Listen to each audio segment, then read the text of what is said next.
Hi, this is Mr. Kang. I wanted to first start by saying that I was very fortunate to find this online resource, which is the virtual microscope. Given the situation that we're in with the quarantine, we cannot be in our actual classroom using the microscopes.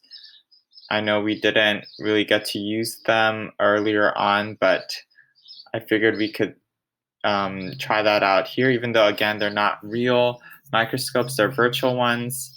Um, we can still give it a shot. It's very similar to how a real microscope works.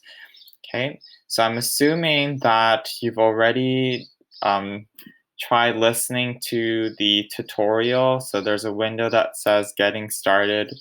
Hopefully you were able to understand and kind of try it out there. But if you still had trouble, this is a video for you, just for you to see how I kind of work with it here. So the first thing I'm going to do is I'm going to make sure that I have my microscope turned on.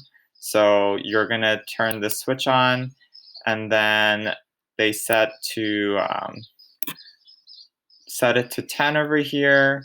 And this I might be kind of testing out with a little bit later, but this is the iris diaphragm. It kind of is what you use to adjust how much light you want to go through the lens, and this light is actually shooting from the bottom. So that's a little bit of a fun fact there. Okay, so what I'm going to do is I'm going to then pick a slide. So I'm going to decide to do the bacterial capsule one because I felt maybe that was a little bit more challenging. So once you have your slide there, you want to make sure that you're starting with the, well, I guess we could first move our slide around. So we're going to use these knobs over here. So the one at the top, I believe, is what shifts it from, up and down. So we want to try to match up our sample. So you see this sample, in this case it's pink. We want to kind of place it where we see this hole over here because that's where the light is kind of shooting through. So we want to adjust a little bit, and then this one would have to be then the one that moves from left to right. So yeah, just like that.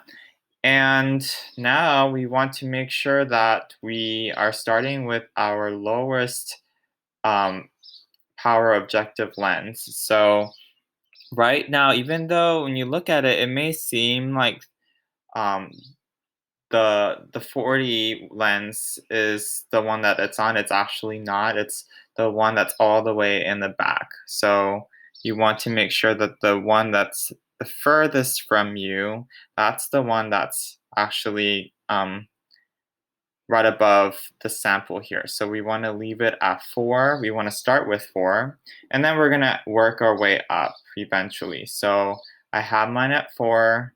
That's great. And then now I think I'm ready to switch views. So I'm going to switch views here. I'm going to get rid of this there.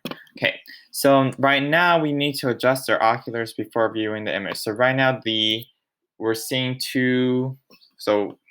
obviously 2 lenses because we're using both of our eyes, but we want to focus it into just one. I don't know how to explain it. We just want to see it in one view instead of seeing these 2 separate circles like that. So we want to click on our lens, and we want to click and drag. We want to make it so that it kind of closes in into just one circle like this. Okay. So now that we've done that, we're going to start trying to get a look at this sample. So The light should be right underneath our sample, and no, it doesn't look like there's anything there, but we need to make adjustments now with as far as the focusing.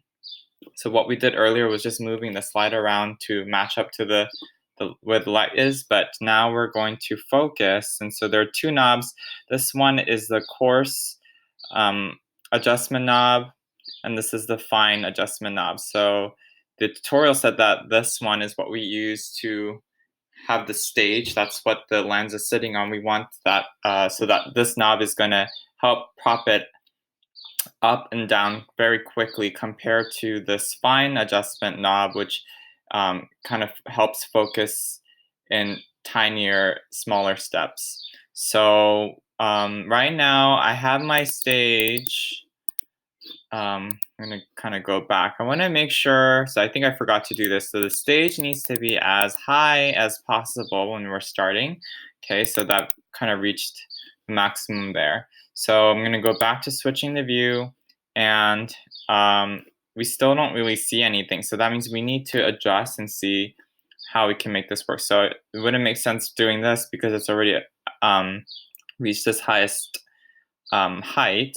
So I'm gonna try moving it down like this and see what happens. Okay, now we see something. Oh, that went away. So we need to kind of click back up again.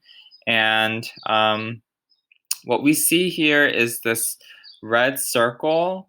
That doesn't happen in real life, but for this simulation, they're trying to have you focus onto that area. So what you want to do is you want to try to adjust using these arrows here.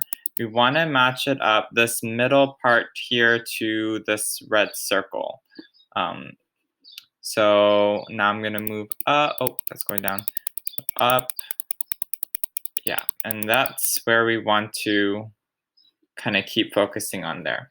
Okay, so now, yeah, I think we're good for now. So now we need to move to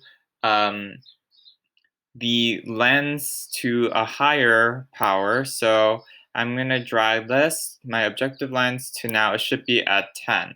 Okay, so it's kind of grainy on the outside. So let's see if we could adjust using, I'm gonna try using the fine knobs because this point that might be better. And that's something you want to keep in mind as you go past the number 4 lens. You want to just use the fine adjustment knobs. In real life, if you use the coarse adjustment knobs, you might accidentally have it hit the lens when you're switching over, and it could break, which is not cool. So, okay, think, yeah, okay. So I'm just gonna move on to the next one. Okay, the 40 lens, and for sure this one is pretty grainy, so I'm gonna use the fine adjustment knob to see if I can get a clearer focus. Okay, I think that's helping. It's starting to become more clear. And then you'll notice that if you keep doing this, it does get grainy again. Okay, so you might want to move back. Okay, so I think this is the best that I can be. Okay, so now I'm gonna finally switch over to the 100x. And now we see an even closer look. Again, using the fine adjustment knob to get a clearer look. Yeah, I think that's a water droplet there. We want to really look at these tiny organisms. That's the bacteria. Okay, so I think that's it. And that's pretty much as close as we can get with the microscope. Okay, so now I would like you to try with the other samples. We have the cheek smear, we have the onion root tip. There is the letter E also, which if you haven't tried, you could work on that as well. Okay, I hope that was helpful. Let me know if you have any questions. You know my email.